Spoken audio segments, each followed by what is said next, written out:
عن ابن عمر قال ان رجلا جاء الى النبي صلی اللہ علیہ وسلم فقال یا رسول اللہ ای الناس احب الی اللہ۔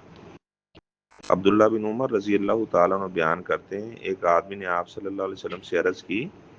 اللہ کے رسول صلی اللہ علیہ وسلم، اللہ تعالیٰ کے ہاں سب سے زیادہ محبوب بندہ کون ہے، اور اللہ تعالیٰ کو سب سے زیادہ کون سا عمل پسند ہے؟ تو آپ صلی اللہ علیہ وسلم نے فرمایا، لوگوں میں سب سے زیادہ محبوب اللہ تعالیٰ کے وہ بندہ ہے انفعهم للناس، جو لوگوں کو نفع پہنچانے والا ہے، اور لوگوں اور اعمال میں سے سب سے پسندیدہ عمل وہ ہے سرور یدخل والا مسلم، کہ آپ کی وجہ سے کوئی آپ کا مسلمان بھائی خوش ہو جائے، او یکشف عنہ قربتن، یا آپ اس کی کسی پریشانی کو دور کر دیں، او یقضی عنہ دینا، یا آپ اس کا قرض ادا اپنی طرف سے کر دیں، او یطرد عنہ جوع، یا اگر وہ بھوکا ہے تو آپ اسے کھانا کھلا دیں۔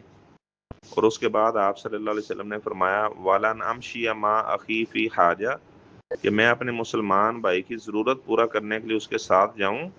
احب الیہ من ان آتاکی فی هذا المسجد، یعنی مسجد المدینہ الشہرہ، تو مسلمان بھائی کی حاجت کو پورا کرنے کے لیے اس کے ساتھ جانا مجھے مسجد نبوی میں 1 مہینے کا اعتکاف کرنے سے زیادہ پسندیدہ ہے، کہ میں کسی مسلمان کا کام کر دوں۔ ومن کفا غاضبہ ساترہ اللہ رہتا، جو اپنا غصہ پی جائے گا تو اللہ تعالیٰ اس کی عیبوں پر پردہ ڈالے گا، اور جو اپنے غصے کو پی گیا اور وہ جاری بھی کر سکتا تھا اپنے غصے کو، لیکن اللہ کے ڈر کی وجہ سے اس نے جاری نہ کیا، تو اللہ تعالیٰ قیامت والے دن اس کے دل کو امید سے بھر دیں گے۔ اور جو آدمی اپنے مسلمان بھائی کی حاجت پوری کرنے کے لیے جاتا ہے تو اللہ تعالیٰ اس کے قدم کو ثابت قدم رکھے گا، قیامت والے دن اس کے جو قدم ہے ثابت قدم رہیں گے، ڈگمگائے گا نہیں۔ اور اس کے بعد فرمایا کہ جو برا اخلاق ہے وہ عمل کو ایسے خراب کر دیتا ہے جس طرح جو سرکہ ہے وہ شہد کو خراب کر دیتا ہے۔ تو آپ صلی اللہ علیہ وسلم نے جن باتوں کا اس حدیث میں ذکر کیا، اللہ تبارک و تعالیٰ ہمیں تمام ایسے امور جو اللہ تعالیٰ کو پسندیدہ ہیں، اللہ تعالیٰ ایسے اعمال کرنے کی توفیق عطا فرمائے۔